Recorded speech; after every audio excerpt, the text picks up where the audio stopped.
Welcome back to my YouTube channel. जैसा कि मैंने पिछले वीडियो में बताया है कि मैं आपको स्टेप बाय स्टेप गाइड दूंगा कि केवीएस के कॉन्ट्रेक्चुअल पोस्ट के लिए खुद को संविदा पोर्टल पे कैसे रजिस्टर करना है और आप अपने प्रेफरेंस के हिसाब से आप जहां रहते हैं उसके आसपास के केवीज में आप कैसे अप्लाई कर सकते हैं कॉन्ट्रेक्चुअल पोस्ट के लिए। तो देर ना करते हुए हम शुरुआत करते हैं। आपके पास जो भी डिवाइस है, लैपटॉप, मोबाइल, टैबलेट, आप उसमें किसी ब्राउज़र को खोल लेंगे। जैसे कि मैं यहाँ पे क्रोम खोल रहा हूँ और इसमें मैं यहाँ पे एक न्यू टैब में आकर के आप इसमें सर्च करेंगे संविदा साथी। जैसे आप संविदा साथी, मैंने पहले इस पर काम कर रखा है इसलिए मेरे टैब में सेव है। तो ये संविदा साथी टाइप करने के साथ वो आप गो पे क्लिक करेंगे और यहाँ पे आपके पास पोर्टल खुल जाएगा।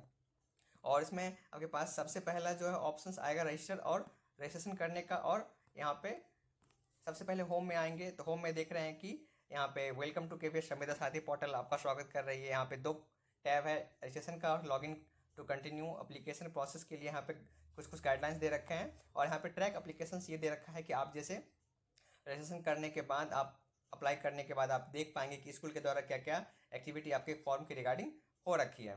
और नीचे आकर के अबाउट केवीएस संविदा साथी अब ये वेबसाइट के बारे में बताया गया है, इससे हमारा कोई लेना देना नहीं है। तो सबसे पहले और इसमें ऊपर देखेंगे तो कुछ 3-4 कलर ऑप्शन है। इस पर आप अपने हिसाब से, आप जो आपको पसंद हो उस हिसाब से वो आप चेंज कर सकते हैं। ये मुझे एक इस वेबसाइट का सबसे कूल फीचर लगा और ये सच में अच्छा भी। अपने हिसाब से आप उसे चेंज करके आप उस पर काम कर सकते हैं। तो सबसे पहले आप यदि आपने पहले से रजिस्ट्रेशन कर रखा है तो आप डायरेक्ट लॉगिन पे आएंगे। यदि नहीं कर रखा है तो आप न्यू रजिस्टर पे क्लिक करने के साथ साथ आपके पास कुछ इंस्ट्रक्शंस आएंगे, जैसे क्रिटिकल नोटिस, ये आप एक बार पढ़ लेंगे। पैनल प्रिपरेशन ओनली, ये आप के लिए नहीं है, ये स्कूल के लिए है। नो गारंटी ऑफ एम्प्लॉयमेंट, ये बताया गया है कि यदि आप रजिस्टर कर रहे हैं खुद को, इसका ये मतलब नहीं है कि आपको नौकरी मिल गई है। आप रजिस्ट्रेशन करने के बाद फॉर्म अप्लाई करेंगे, फिर वहाँ पे विद्यालय जाएंगे, रिटन एग्जाम होगा, फिर वो विद्यालय की बातें हैं वो अलग अलग विद्यालय में अलग अलग तरीके से होती है। वो जो आपको तमाम चीज़ों से गुजरना होगा वो आगे की बातें हैं। और ये मैंने पहले वीडियो में बता रखा है कि ये जॉब जो है कॉन्ट्रेक्चुअल नेचर का है। कॉन्ट्रैक्ट जो है 11 महीने का होता है। तो ये जॉब आप जॉब अप्लाई करने जा रहे हो आगे आप भविष्य में यदि अप्लाई करके आप चयनित होते हैं तो आप 11 महीने के लिए आप उस पोस्ट पे काम करेंगे। रिजर्वेशन पॉलिसी में बताया गया है कि इसमें आपके साथ कोई तरह का छूट नहीं है, जैसे SC ST OBC आप कोई रिजर्वेशन पॉलिसी इसमें अप्लाई नहीं होता है। और यहाँ पे KVS rights and technical discovery, कुछ टेक्निकल टर्म्स हैं जो केवीएस के लिए है। आप बिफोर यू प्रोसीड ये आप इंश्योर कर ले कि आपके पास जो भी डिग्री है वो सही है और आप जिस पोस्ट के लिए भर रहे हैं वो उसके लिए मान्य हो। जैसे कि एग्जाम्पल के तौर पे आप प्राइमरी के लिए भर रहे हैं तो आपके पास सीटेट होना चाहिए लेवल 1 और DLED की डिग्री होनी चाहिए। और 10-12 ये सब तो बेसिक डिग्री है वो सबके पास होती हैं, तो ये होनी होनी चाहिए। और ये TGT है भर रहे तो उस हिसाब से आप अपनी डिग्री बढ़ाते जाएंगे। और आपके पास ये कहने का मतलब है कि आपके पास जो जिस पोस्ट के लिए आप अप्लाई कर रहे हैं आपके उस पोस्ट के इक्विवेलेंट आपके पास डिग्री होना चाहिए। और आप जो भी डॉक्यूमेंट्स आगे अपलोड करेंगे जैसे फ़ोटोज़, आधार, पैन, ये सब आप एक बार वो अपने पास रखें और उसे आप PDF में आपको वो 200 KB के अंदर आपको अपलोड करना होगा। और आप फर्दर रेफरेंस के लिए आप जो फॉर्म भर रहे हैं उसे आप प्रिंट भी करा सकते हैं और वो रख सकते हैं। फिर इस चेक बॉक्स में आकर के आप प्रोसीड टू एप्लीकेशन पे आएंगे। इसमें आप first name, middle name, last name, date of birth, mobile number, email address, password, confirm password, ये आप याद रखेंगे और रजिस्टर पे क्लिक करेंगे। आप जो है रजिस्टर हो रखेंगे, रजिस्टर हो जाएंगे। और रजिस्टर होने के बाद आप लॉगिन पे क्लिक करेंगे। लॉगिन पे आने के बाद आप यहाँ पे लॉगिन पे आएंगे, जो आप फ़ोन नंबर और पासवर्ड था आपका वो टाइप करेंगे। मैंने सेव कर रखा है। तो जैसे मैं यहाँ पे क्लिक करूँगा ये लॉगिन हो जाएगा और यहाँ पे एक पॉपअप शो होगा, लॉगिन सक्सेसफुल हो गया है। और यहाँ पे कुछ प्रोसेस दिए हुए हैं अप्लाई करने के लिए। तो सबसे पहले जो है इसमें बेसिक इन्फॉर्मेशन है, जैसे कि आपको अपना ये डालना है, नेम, डेट ऑफ बर्थ, ये वगैरह वगैरह जो भी कॉलम आपके पास फिल करने के लिए आप उसे फिल करने के बाद इसमें 7 कंटिन्यू करेंगे। तो इसमें सेकेंड जो इसमें प्रोग्रेस जो है इसे 1/8 होने के बाद ये प्रेफरेंस 1 मांगा जाएगा। तो अब जैसे कि मैं बेगूसराय के लिए बात कर रहा हूँ, यदि आप किसी और स्टेट में हैं, यूपी में है, MP में है, आप अपने हिसाब से स्टेट चूज करेंगे, स्कूल चूज करेंगे और अपने डेजिग्नेशन चूज करेंगे। जैसे मैंने प्रेफरेंस 1 भर रखा है। प्रेफरेंस 2 के लिए यदि मैं भरना चाहूँ तो मैं बिहार भर सकता हूँ, बिहार भर दिया। आप जैसे बिहार में 51 KB है, आपको किस KB में इंटरव्यू देना है और आप कहाँ काम करना चाहते हैं उस हिसाब से आप काम कर सकते हैं। एग्जाम्पल के लिए मैं एक जैसे पटना का एक स्कूल ले लूँ, जैसे बेली रोड। तो मैं बेली रोड, जैसे मैं बता रहा था कि बेली रोड, या फिर जो भी आपके पास, जैसे मेरे पास जमालपुर अभी दिख रहा है, मैं जमालपुर सेलेक्ट कर लेता हूँ। इसमें फिर डेजिग्नेशन सेलेक्ट करेंगे। आप जैसे प्राइमरी टीचर के लिए भर रहे हैं और प्राइमरी टीचर भर के आप यहाँ पे 7 कंटिन्यू कर दें। आपके पास 2 प्रेफरेंस सेव कर दिया आपने। यदि आप कोई और प्रेफरेंस सेव करना चाहते हैं, आप वापस से इस कॉलम में आकर प्रेफरेंस थर्ड आपको सेम तरीके से स्टेट स्कूल डेजिग्नेशन डाल करके आप 7 कंटिन्यू करेंगे। और फिर थर्ड कॉलम एकेडमिक क्वालिफिकेशंस में आ जाएंगे। इसमें आप मैंने एक कर रखा है, वो आपको सुविधा के लिए बता दूं कि आप क्वालिफिकेशन डालेंगे, फिर अपने कोर्स डालेंगे जो आपने कोर्स कर रखा है, सब्जेक्ट डालेंगे, कोर्स टाइप क्या है वो डाल रखेंगे। उसके बाद फिर किस बोर्ड से किया है, जैसे बिहार बोर्ड, सीबीएसई बोर्ड किससे किया रखा है आप वो डालेंगे। जैसे कोई अदर स्टेट का एमपी बोर्ड इस तरह से आप वो डाल लेंगे।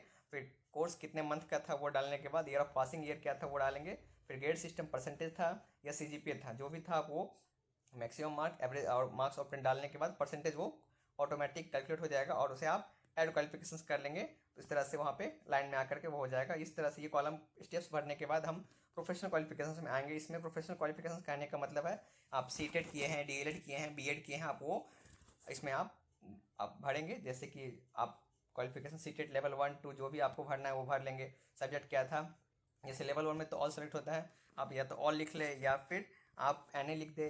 पासिंग ईयर क्या था, ग्रेड सिस्टम क्या था, ये सब आप भरने के बाद आप जब ये भर लेंगे फिर 7 कंटिन्यू कर लेंगे। तो आप इसमें प्रोग्रेस में चले आएंगे। फोर्थ आप 4 स्टेप पूरा कर रखेंगे, फिर एक्सपीरियंस में आएंगे। जैसे कि आप अप्लाई कर रहे हैं, हो सकता है कोई बच्चा फ्रेशर हो, बिल्कुल वो फर्स्ट टाइम किसी के भी में जा रहे इंटरव्यू देने के लिए। हो सकता है कोई बच्चा है ऐसा है जो 2 साल काम कर रखा है, तो अपना एक्सपीरियंस यहाँ पे डाल सकते हैं, किस संस्थान में काम कर रखे हैं, किस पोस्ट पे काम कर रखे हैं, कब से कब तक काम कर रखे हैं।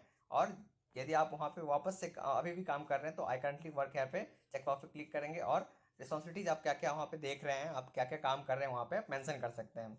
और इसे आप 7 कंटिन्यू कर देंगे। उसके बाद 7 कंटिन्यू करने के बाद आपके पास 5th स्टेप जो है वो डॉक्यूमेंट्स अपलोड करने के लिए होगा। तो मैंने यहाँ पे जैसे चूज फाइल करूँगा तो आपके पास जो गैलरी में फ़ोटोज़ है आप उसे इस तरह से पहले से आप चूज कर लेंगे और वहाँ पे आप वो उसमें अपलोड कर देंगे। तो जैसे चूज करने के बाद अपलोड करेंगे, ये टिक का ऑप्शन आ जाएगा। अपलोड करने के बाद ये टिक हो जाएगा। अगर ये 200 KB से नीचे होगा तो वो खुद ब खुद ये राइट टिक हो जाएगा। अगर ये 200 KB से ज़्यादा होगा तो ये अपलोड नहीं होगा। जैसे कि एग्जांपल के लिए मैं ले लूँ, अगर ये ऑल डॉक्यूमेंट्स पीडीएफ जो मेरे पास ये पीडीएफ है, जैसे ये 324 KB का आप देख रहे हैं, ये मैंने लिया, वो नहीं लेगा। फिर मैं इसे तो सबसे पहले आपके पास जो भी डॉक्यूमेंट्स होगा उसे आप 200 KB लाने के लिए एक न्यू टैब खोल लेंगे। उसमें आप आई लव पीडीएफ कंप्रेसर डालेंगे। वो क्लिक करने के बाद आप अपने पीडीएफ को वापस से यहाँ पे जो पीडीएफ आप बना रखे हैं अपने डॉक्यूमेंट सारे का वो आप यहाँ पे डालेंगे। और पीडीएफ जो 324 KB का था उसे हमें चाहिए 200 KB के अंदर। तो हम एक्सट्रीम कंप्रेशन पे क्लिक करेंगे जिसमें क्वालिटी हमारा बहुत कम घटेगा और कंप्रेशन ज़्यादा हो जाएगा। तो हम कंप्रेस पीडीएफ पे देखिए कंप्रेसिंग हो रहा है और ये हमारा पीडीएफ बन के तैयार हो गया। कंप्रेस होकर के 316 से 29 KB का बन गया है। तो हम अपने पीडीएफ को यहाँ से डाउनलोड कर लेंगे। डाउनलोड करने के बाद हम अपने पीडीएफ को देख सकते हैं। तो वापस से अपने जो पोर्टल है उस पोर्टल पे आ जाएंगे। पोर्टल के आने के बाद हम अपने डॉक्यूमेंट्स को फिर से सिलेक्ट करेंगे। जो अभी मैंने 30 KB का बनाया था वो मैं यहाँ पे अपलोड कर दूंगा। अपलोड करने के बाद वो प्रोग्रेस दिख जाएगा कि मैंने सारा कुछ कर दिया है। तो यस, तो ये 7 कंटिन्यू कर देंगे। फिर जैसे मैं इसमें करूँगा फिर आपके पास बेसिक इन्फॉर्मेशन जो आपने भर रखा है उसे एक बार वापस से चेक कर ले, क्या आपने सारा डॉक्यूमेंट्स या सारा जानकारी सही भरा है, वापस चेक कर ले। और उसके बाद वो आप 7 कंटिन्यू करेंगे। फिर आपके पास कुछ चेक बॉक्स होगा, जैसे कि क्या आप हिंदी और इंग्लिश दोनों में पढ़ाने में सक्षम है, तो यस और नो। क्या आपके पास कंप्यूटर का नॉलेज है, यस और नो, अपने हिसाब से आप डाल लें। क्या आप जिस केवी के लिए भर रहे हैं वहाँ के लोकल लैंग्वेज को आप जानते हैं, रीजनल लैंग्वेज को जानते हैं, यस और नो, आप वो अपने हिसाब से भर लेंगे और टिक कर लेंगे यस और नो। और लास्ट में आता है ये सारा काम करने के बाद यहाँ पे आप ये डिक्लेरेशन चेक बॉक्स भरेंगे कि मैंने ऊपर जो भी मैंने बताया है भरा है फॉर्म वो सब सही है। और यहाँ पे लास्ट में ये सेव एप्लीकेशन करेंगे और यहाँ पे ये सेव हो जाएगा। इस तरह से आप जो है केवीएस के संविदा पोर्टल पे रजिस्टर करके फॉर्म भर सकते हैं केवीज में, और आप इंटरव्यू के डेट पे आप वापस स्कूल आ सकते हैं। तो मैं बेगूसराय जो कपस्या टाउनशिप में केवी है, केंद्रीय विद्यालय नंबर 2 आयुषी बरौनी, उसके लिए मैं बात करूँ तो वो उसमें 23 तारीख को जो है पीआरटी, टीजीटी और पीजीटीज के लिए इंटरव्यू है। और 24 तारीख को बाल वाटिका, नर्स, आर्ट, स्पोर्ट ये सब इंटरव्यू है। तो आप अपने डेट पे आप स्कूल आएँ 9 बजे और इंटरव्यू दें। और सारी प्रोसेस आप विद्यालय की वेबसाइट पे जो है, जैसे यहाँ पे हम जाएंगे तो www ये केंद्रीय विद्यालय आयुषी बरौनी डालेंगे, केंद्रीय विद्यालय आयुषी बरौनी,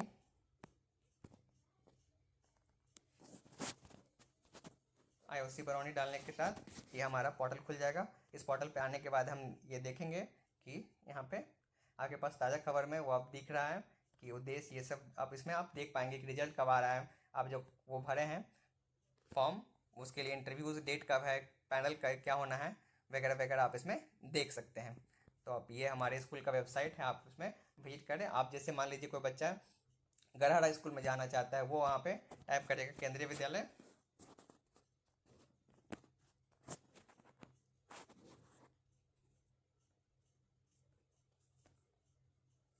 गरहरा, तो हमारे पास ये पीएम श्री केंद्रीय विद्यालय गरहरा खुल करके आ जाएगा और आप इसमें आप देख सकते हैं इसमें न्यूज़ वगैरह वगैरह आप इसमें सभी देख कर जा करके आप जो भी इसमें न्यूज़ डेट बाय डेट वो आपको दिखने लगेगा। इस तरह से आयुषी बरौनी आप जिस भी स्कूल में आप देखना चाहते हैं उस स्कूल का नाम डालें और वो आपके पास उस स्कूल का ऑफिशियल वेबसाइट खुल जाएगा। उस पर आप उस स्कूल में तमाम जो चीज़ें हो रही हैं आप उसको देख सकते हैं और अपने इंटरव्यू से रिलेटेड चीज़ें देख सकते हैं। तो इसी के साथ मैं इस वीडियो को लंबा ना करते हुए ख़त्म करता हूँ। Thank you.